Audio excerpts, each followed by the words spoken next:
Sa video na to, itutur ko kayo sa pinagagawa nating elevated na kulungan ng manok. Maaga tayo gumising mga kasanggano dahil dala natin yung mga gagamitin para matapos na yung pinagagawa nating kulungan. Itong screen mesh na to, nabili ko ng 30 meters sa halagang 2,300 lang ata. Ito yung gagamitin natin para sa flooring. Yo mga kasangga, good morning. So nandito tayo ngayon sa farm at nasa likod ko yung pinagagawa nating bagong kulungan ng manok para sa ating mga dominant sisi na parent stock breeders, no? So i-tour ko kayo. Wala tong kumbaga wala tong mula umpisa hanggang natapos. Wala tayong ganun kasi nung napuntahan ko to last week, frame pa lang ang meron. Ngayon halos patapos na. So hindi ko na na-videoan, di ba? So ito, i-tour ko na lang kayo. So ganito yung katulad ng sinabi ko sa last video natin, may paitlugan dito. So ito nga yung paitlugan niya. Ayan, pakita natin. Ito yung magiging paitlugan ng mga alaga nating manok. Nakaganyan siya. So dito ay magkakaroon ng bukasan para hindi na kailangan pumasok pagka kukuha ng itlog. Kukunin lang dito. So maglalagay pa tayo dyan ng bukasang plywood. Pero hindi pa tapos. Then dito maglalagay tayo syempre ng sapin dito. Ayan, kasi may steel matting. Nilagyan natin ng steel matting na suporta para sure na hindi malalaglag yung mga inahin pagka umiitlog. Diba, lalagyan pa natin to ng siguro plywood or let's see kung ano ilalagay natin. Pag-iisipan pa natin, no? So dito siguro kasya ditong umitlog ay mga 20 na hen kasya. Kasi malaki po ito. 7 feet. 7 feet po ayan yung haba nito. Tapos ito ay 1.5 feet. So pwedeng lagyan pa ng mga division yan dyan. So yun yung magiging paitlugan. And then kabilaan po yan. Papakita ko sa inyo yung kabila. Ala, nadumihan ako. Ang dumi. Dito muna tayo sa mga paitlugan bago kayo ipasok sa pinakaloob. Yan. So sa kabila, ganun din. Ayan, hindi pa lang tapos. Ayan yung paitlugan. Ganyan yung itsura niya. Yan, kung nakikita nyo. So yan. Then yung laki naman ng kulungan, hindi pala to 20 feet. 24 feet pala to. In-expand nila kasi yung bakal, yung tubular is 12 feet. So kaysa magputol pa, ginawang 24 feet na. So lumaki siya. Ito yung ganito siya kalapad mula dito. Yun. So medyo malaki. So feeling ko baka makapag-add tayo ng breeder sa future dahil nga medyo malaki to. Then nagpalagay tayo dito ng stairway to heaven. De joke lang. Hagdan. Pero siyempre ito ay sisimentuhin pa para hindi gumalaw kasi gumagalaw. Yan. So ito yung tsura nung mismong kulungan. Pasok tayo. Ito. Ang ginamit namin dito ay parlina ata to. Ito parlina. Tapos nilagyan lang to ng suporta na mga tubular sa ilalim para hindi hindi bumaluktot. Ayun yung sinabi sa akin ni kuya yung gumagawa. Ayan siya. So pagkapasok natin dito, ayan, so merong gate. Ayan, may gate na ganyan. Bakit may division? Ito ngayon, may tanong dito di ba?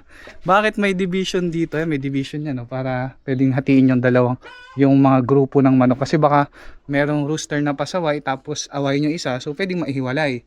So bakit may division na ganito, tapos nandito ang pinto? Itong pinto nung isa. Bakit kailangan pumasok sa loob para makuha yung pinto? Kasi ganito po yan. Papaliwanag kong mabuti. Kasi yung hagdan, ayan, ito yung hagdan. So kung maglalagay kami ng pinto dito para dun sa kabilang division, so lalakihan namin kailangan yung hagdan. Kailangan i-expand yung hagdan papunta dito. Magastos, di ba? Magastos kung lalakihan natin yung hagdan. Kung isi-center naman natin yung hagdan, kikitid yung kikitid yung lalakaran. Yung gate mahihirapang pumasok. So sabi ko na ang gawin na lang natin, ito yung isang gate, ayan yung isang gate. Yung pagpasok dyan, ito lang magiging hagdan natin. Pakita ko sa inyo, ayan lang, ito lang. Pagpasok dyan, nandito yung isang gate ng kabilang kwarto ng kulungan para hindi magpalawak ng hagdan. Kasi siyempre ang mahal ng materialis, Diyos ko po. So kailangan diskartehan na makakatipid, na gumagana pa rin. Ito yung isang pinto. So magiging parang dalawang kwarto to. Ito yung unang kwarto. Ayan, pakita ko sa inyo. Ayan yung unang kwarto. Ito yung pinto niya, pasara. Tapos ito yung isang kwarto. Yan. And then kung may napapansin kayo, ang steel matting natin Eto, kung napapansin nyo, ang steel matting natin dito, kalahati lang. Ito, kalahati lang. Bakit kaya, 'di ba? Siguro may naisip si Kasangga na matindi, kaya kalahati lang. Hindi po. Ang naisip namin magtipid. Kasi ang mahal ng steel matting. So, we decided na etong parte na ilalim, ito yung naka-steel matting. Pero yung taas is net. Naka-chicken net. Mamaya papakita ko yung chicken net na gagamitin natin. No? Plastic chicken net, dito natin ilalagay yan. Kasi dito naman pinaka-importante yung matibay eh. Kasi nga nandyan yung mga manok. Oh. Dito sa taas, hindi na gaano kailangan, naka-elevate naman ito, so safe to sa mga predator. So net na lang gagamitin natin. Tapos yan, meron tayong mga 1x1 dito, kakapitan ng net sa kanong steel matting. Then ayan, meron ang natin, ang side natin ay 2x2 na tubular. Yun, so yun, kaya dalawa yung paitlugan natin, kasi itong usang kwarto saka yung kabilang kwarto. Okay. So punta tayo dito. Yan, para makita nyo yung buong laki niya. Yan, lumalakad ako ngayon. So ganito yung itsura niya. Pati yung bubong niya, ganyan. Pakita ko sa inyo ganyan. Ayan ang bubong niyan. Ang bubong niyan is naka dos agwas para hindi maangge. Weatherproof, kahit maulan ay makakapag-ayos tayo ng manukan, makapagpakain, makapagpainom ng maayos, at hindi natin mag-aalala na pag bumagyo baka babasa yung mga alaga nating manok. So baba tayo. Ayan, baba tayo. Pakita ko lang yung magiging pakainan. So magiging pakainan nila, syempre ay naka PVC. Ayan, PVC number 4 ito. Ayan, number 4. Ayan, so dito yung painuman. Ayan, kung napapansin nyo, ito yung painuman at ito yung pakainan. Bakit nasa baba ang painuman? Syempre baka tumulo yung tubig, tapos kung nandito ang pakainan, mababasa. So dapat ang painuman nasa baba at ang pakainan nasa taas. So ganun din ang mangyayari dito. Ayan, meron na silang abang. Lalagyan na lang yan, di pa tapos. Naka break time yung mga gumagawa sa atin. Kasi nahiya ako mag vlog pagka may tao. Nahiya pa rin ako. More practice pa. Tapos dito yung butas na to, siyempre lalagyan natin to ng cover para siyempre hindi makakawala yung tubig. Yan, ganyan yung magiging itsura. Tapos yung ilalagay natin sa flooring pala nung neto na steel matting ay, yan, mapapansin nyo, hindi pwedeng steel matting lang kasi lalaki ng butas. Lulusot ang paa ng mga manok. So ang ilalagay natin dyan ay etong, kaya ang tawag dito polyethylene plastic, pero chicken net na lang or chicken mesh. Ito ilalagay natin yung green na to kasi matibay ito, no? At the same time, siyempre hindi to kinakalawang. Di ba? So ito ilalagay natin. Ang binili ko is 30 meters na. Kasi nga kung pa metro magastos din. Baka in the future magpagawa ulit kami. So magagamit namin siya.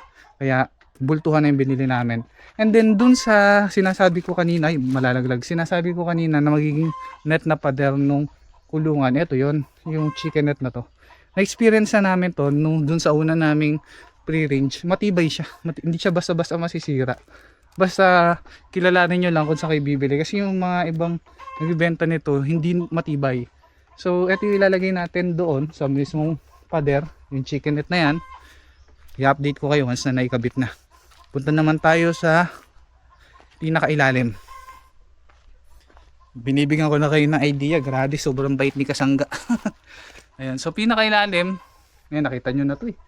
Ayan, so meron tayong naka PVC orange yung pundasyon para hindi kakalawangin yung tubo. Tapos pininturahan natin. And then ang magiging iputan nila is hang dryer type. So meron tong mga abang na ditong clip, no. Ayan, ayan, saka doon, tapos doon. Kasi lalagyan dito ng kahoy na diretso yung kawayan, pati dun sa kabila. Punta natin, baka mauntog ako. Pakita ko sa inyo. Ayan, nandito sa taas yung isa, pababa kasi yan, andun, tapos nandun yung iba, kasi tutungtong dyan yung kawayan. Tapos yung kawayan naman, tutungtungan naman ng mga kawayan na nakapatpat. Ayun yung magiging saluhan ng ipot para matuyo, hindi malangaw. Tapos ilalagay lang sa sako pag natuyo na yung mismong ipot ng manok. Mag-gets nyo yun once na natapos na natin to, hopefully. Okay, so ang plano naman namin na magiging update pa nitong farm na pag-iipunan pa, kasi nga ang mahal ng materyales. na sana matapos namin before tag-ulan. Eh, syempre, gusto namin sementohin yung ilalim. Although naka-dryer type, may malalaglag pa rin dyan. Ngayon, pagka, syempre, nalaglag, mababasa, aamoy, pagmumula ng sakit. At the same time, syempre, gusto natin pakonsuelo din sa mga kapitbahay na hindi aamoy yung ipot.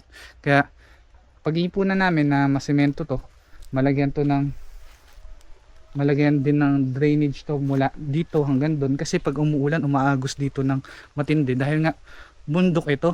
So yung mataas na parte, syempre bababa dito sa amin yung tubig, aagos. So yan, plano rin namin masemento ito.